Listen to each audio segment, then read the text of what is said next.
Hello friends, welcome back to our channel class वाला। तो हमने कल देखा, हमारे पिछले वीडियो में देखा कि लीनियर इक्वेशन को कैसे पहचानते हैं, लीनियर इक्वेशन का मतलब क्या होता है, लीनियर इक्वेशन कैसे दिखाते हैं, हमने देखा उनका जनरल फॉर्म क्या है वो देखा। तो आज के वीडियो में हम देखेंगे कि लीनियर इक्वेशन को आइडेंटिफाई कैसे करेंगे, उसको पहचानते कैसे हैं, वो कंडीशन भी हमने देखा था। उस कंडीशन को इम्प्लीमेंट करके आज हम इक्वेशन को पहचानेंगे और जो लीनियर इक्वेशन है उसको लीनियर इक्वेशन कहेंगे और जो लीनियर इक्वेशन नहीं है उसको क्यों नहीं है, इसका भी रीज़न हम आज देखेंगे। तो आज को वीडियो को पूरा स्टार्ट टू एंड तक देखो। वीडियो ज़रा भी अच्छा लगे तो लाइक शेयर एंड सब्सक्राइब करना मत भूलिए। तो चलिए करते हैं स्टार्ट। तो हमने देखा था लीनियर इक्वेशन का मतलब क्या था। लीनियर इक्वेशन मतलब जो हम समीकरण होता है वो समीकरण जब हम सॉल्व करते हैं, सॉल्व करने के बाद हमको दो वैल्यू मिलेंगी। दो वैल्यू क्यों मिलेंगे? क्योंकि हमारा जो टॉपिक है वो टू वेरिएबल्स का है, इसलिए उसमें हमको दो वैल्यू मिलेंगी, एक्स और वाई को। जब भी हम उसको प्लॉट पे ग्राफ करेंगे तो हमको क्या मिलता था? एक स्ट्रेट लाइन मिलती थी, इसलिए हम उसको लीनियर इक्वेशन कहते थे। तो लीनियर इक्वेशन की कंडीशन क्या थी? तो देखिए कंडीशन जो फर्स्ट थी, फर्स्ट थी क्या थी? कंडीशन फर्स्ट थी कि उसमें टू वेरिएबल्स होना जरूरी है। टू वेरिएबल्स होना जरूरी है। कोई भी आप इक्वेशन लो उसमें टू वेरिएबल्स होना जरूरी है। सबसे पहले हम ये देखेंगे कि उसमें टू वेरिएबल्स है कि नहीं। सेकंड कंडीशन थी उसकी जो वेरिएबल्स की जो डिग्री होती है, डिग्री यानी कि पावर होती है, वो हमेशा 1 होनी चाहिए। उसकी जो डिग्री है, आप डिग्री बोलिए या पावर बोलिए, वो कितनी होनी चाहिए? 1 होनी चाहिए। और सबसे लास्ट में था जो ए और बी थे, हमने उसको रियल नंबर बोले थे। ए 0 होने नहीं चाहिए, ए और बी नॉट इक्वल टू 0। जब ये तीनों कंडीशन सेटिस्फाई होंगी तो हम उसको क्या बोलेंगे? Linear equation in two variable. अगर इसमें से एक भी कंडीशन सेटिस्फाई नहीं होती है तो वो लीनियर इक्वेशन नहीं होता। तो चलिए देखते हैं। हमारा फर्स्ट एग्जांपल है 4m + 3n = 12। चलो सबसे पहले देखेंगे उसमें हमारी कंडीशन फर्स्ट, क्या इसमें टू वेरिएबल है? जी हाँ है। यहाँ पे m है, यहाँ पे n है, लेकिन मतलब हमारे टू वेरिएबल्स की कंडीशन सेटिस्फाई हो रही है। सेकंड कंडीशन देखिए, डिग्री उनकी 1 है क्या? देखिए m की डिग्री 1 है, n की डिग्री 1 है। सेकंड कंडीशन भी हमारे सेटिस्फाई हो रही है। थर्ड देखिए, a और b की वैल्यू 0 तो नहीं है। देखिए यहाँ m और n की वैल्यू 0 नहीं है, मतलब ये तीनों कंडीशन सेटिस्फाई हो रही है, इसलिए ये जो इक्वेशन है वो लीनियर इक्वेशन है। इसको हम बोलेंगे yes, it is a linear equation in two variable. मतलब हमारा जो फर्स्ट इक्वेशन था वो लीनियर इक्वेशन हमको मिल गया। चलो देखते हैं सेकंड में देखिए यहाँ पे 4xy - 5y - 8 = 0 है। यहाँ पे बोल के रखा है टू वेरिएबल्स। यहाँ पे देखते हैं हम, यहाँ पे x है, यहाँ पे y है, यहाँ पे y, मतलब टू वेरिएबल्स नहीं है, यहाँ पे 3 वेरिएबल्स हो गए। हमारी फर्स्ट कंडीशन ही सेटिस्फाई नहीं हो रही है। ये फर्स्ट कंडीशन ही सेटिस्फाई नहीं, तो अगले कंडीशन देखने का क्या फ़ायदा? तो चलिए ये लीनियर इक्वेशन नहीं है, ये लीनियर इक्वेशन नहीं, मतलब a no, it is not a linear equation. जब हम थर्ड देखेंगे, थर्ड में देखिए 0.3x + 0y, देखिए यहाँ पे 0 आ गया, मतलब हमारी थर्ड कंडीशन सेटिस्फाई नहीं हो रही है, मतलब बाकी की दो कंडीशन देखने की ज़रूरत ही नहीं है, मतलब ए बी लीनियर इक्वेशन नहीं है। आगे का देखेंगे, आगे का जो इक्वेशन है ये है 3x² - 7y = 13। यहाँ पे देखिए 3x², मतलब हमारी डिग्री 1 होनी चाहिए, यहाँ पे डिग्री 2 आ रही है, इसलिए ये लीनियर इक्वेशन नहीं है। डिग्री हमको हमेशा 1 चाहिए, यानी कि A B equation linear equation नहीं है। आगे देखते हैं 0x + 6y - 3, पहले बार में ही 0 आ गया, हमको ए और बी की वैल्यू 0 नहीं चाहिए, मतलब ए बी लीनियर इक्वेशन नहीं है। और लास्ट वाला देखेंगे, लास्ट वाला क्या देख रखा है, 7p + 2q = 9। टू वेरिएबल्स है, p और q टू वेरिएबल्स है, उनकी डिग्री 1 है क्या, डिग्री भी 1 है। a और b की वैल्यू जीरो नहीं है, ये लीनियर इक्वेशन है, इसका मतलब AS it is a linear equation. इस तरह आपको ये 3 कंडीशन आपको याद रखना होगा। क्या कंडीशन थी, 2 वेरिएबल्स होने चाहिए, उनकी डिग्री और पावर 1 होनी चाहिए और a और b की वैल्यू 0 होनी नहीं चाहिए। अगर ये तीनों कंडीशन सेटिस्फाई हो रही है तो वो लीनियर इक्वेशन है, अदरवाइज वो लीनियर इक्वेशन नहीं है। इस तरह 1 मार्क को हमको क्वेश्चन पेपर में ऐसा क्वेश्चंस आते हैं, 1 मार्क के लिए आते हैं और आप इजीली फाइंड कर सकते हैं। ये तीनों कंडीशन ध्यान में रखिए। लीनियर इक्वेशन इन 2 वेरिएबल्स के तीनों कंडीशन क्या है, इसमें 2 वेरिएबल्स होना जरूरी है और उस वेरिएबल्स की डिग्री 1 होनी चाहिए और a और b की वैल्यू 0 होनी नहीं चाहिए। अगर ये तीनों कंडीशन सेटिस्फाई हो रही है तो वो लीनियर इक्वेशन है, अदरवाइज लीनियर इक्वेशन नहीं है।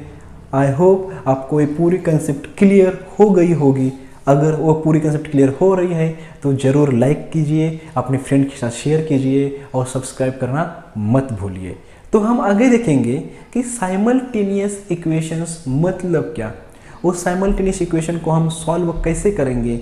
अर्थात साइमल्टेनियस मतलब, उसका जो मतलब होता है, हम एट ए टाइम 2 इक्वेशंस को साथ में सॉल्व करते जाएंगे। एट ए टाइम 2 इक्वेशन लेंगे और उनको सॉल्व करते जाएंगे। आप 9th में भी पढ़ा होगा, और लेकिन 9th में आपको 1 वेरिएबल था, यहाँ पे आपको 2 वेरिएबल्स में हो जाएगा। तो देखिए, हम साइमल्टेनियस इक्वेशन को हम एक सामयिक समीकरण भी बोलते हैं और उनको सॉल्व करते हैं। उसमें क्या, एलिमिनेशन मेथड की हम एलिमिनेशन मेथड यहाँ पे यूज़ करते हैं। मतलब 2 वेरिएबल्स में से एक वेरिएबल को हम कैंसिल करेंगे और एक वेरिएबल की वैल्यू आ जाएंगी।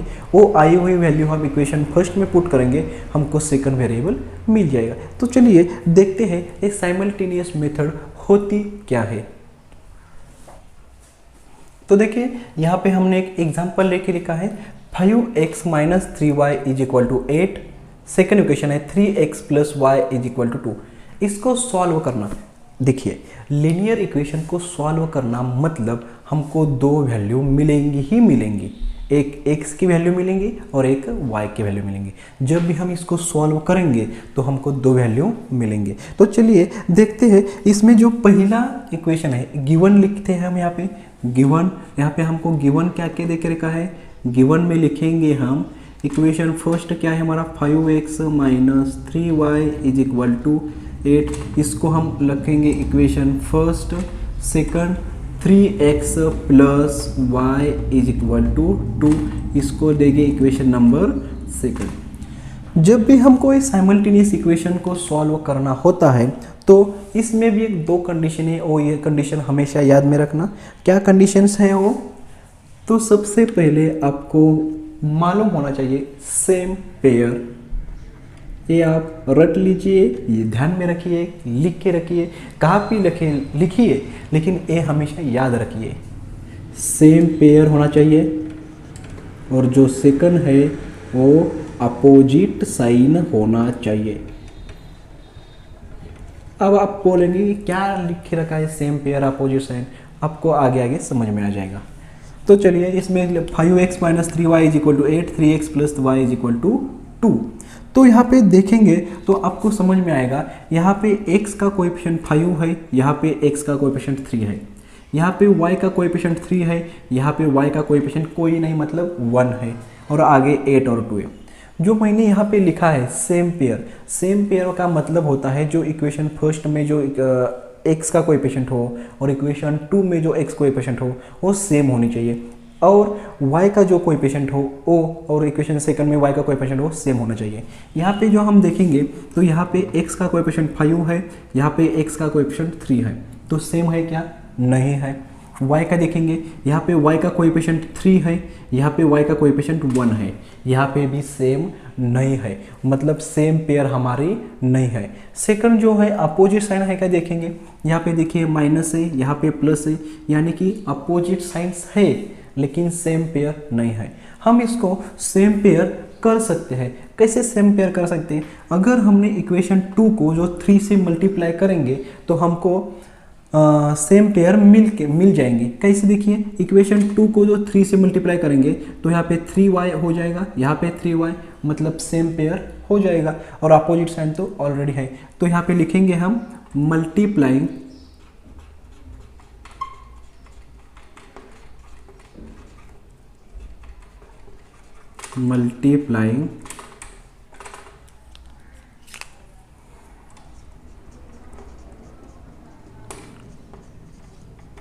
Multiplying equation second by 3। तो चलिए, इक्वेशन सेकंड हमको क्या मिलता है? 3 से मल्टीप्लाई करें तो 9x plus 3y is equal to 6। यहाँ पे क्या मिल जाएगा? 6। ये हमको एक नया इक्वेशन यहाँ पे मिल गया। इसको हम इक्वेशन नंबर 3 बोलेंगे।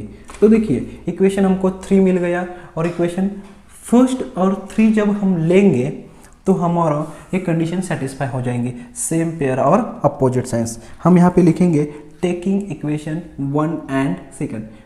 तो चलिए डायरेक्ट हम क्या करेंगे? टेकिंग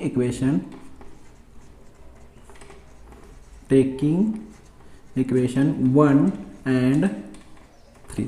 तो देखिए, हमारा 1 इक्वेशन क्या है?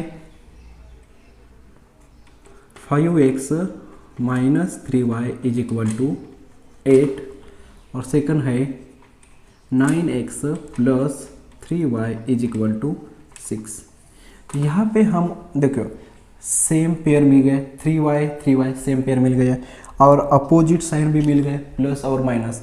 तो हम इनकी क्या करेंगे? एडिंग।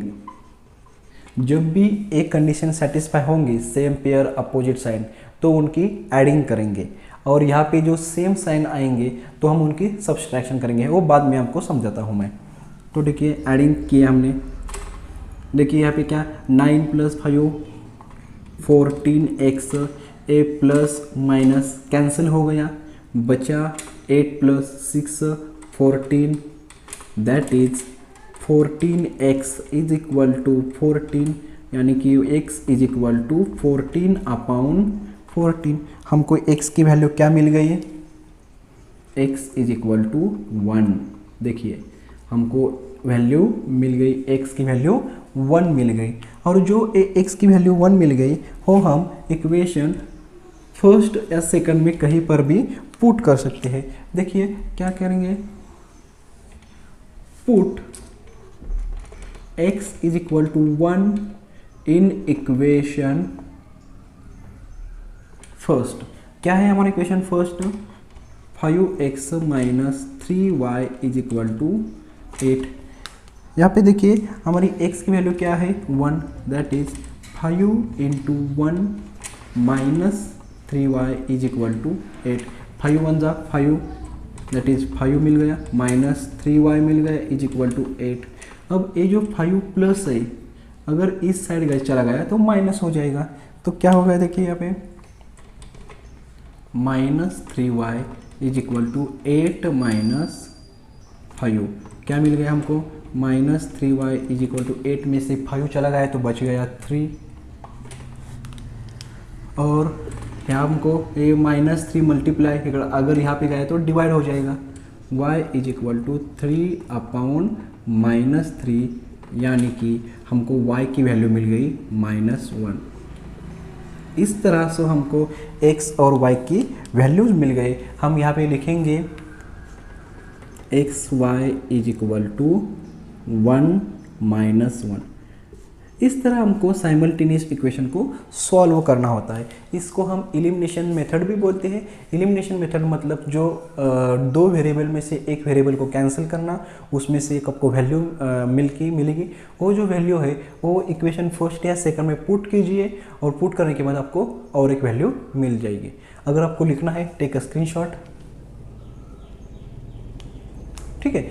इसी तरह से हमको एग्जाम्पल करते आने चाहिए। और ये मेथड 1 है और अगली भी मेथड है, उसमें से क्या होता है एक इक्वेशन से एक वेरिएबल की वैल्यू निकालते हैं और वो जो वैल्यू होती है वो अगली इक्वेशन में हम पुट करते हैं। इस तरह से हम क्या करते हैं एक्स और वाई की वैल्यू निकालते आनी चाहिए।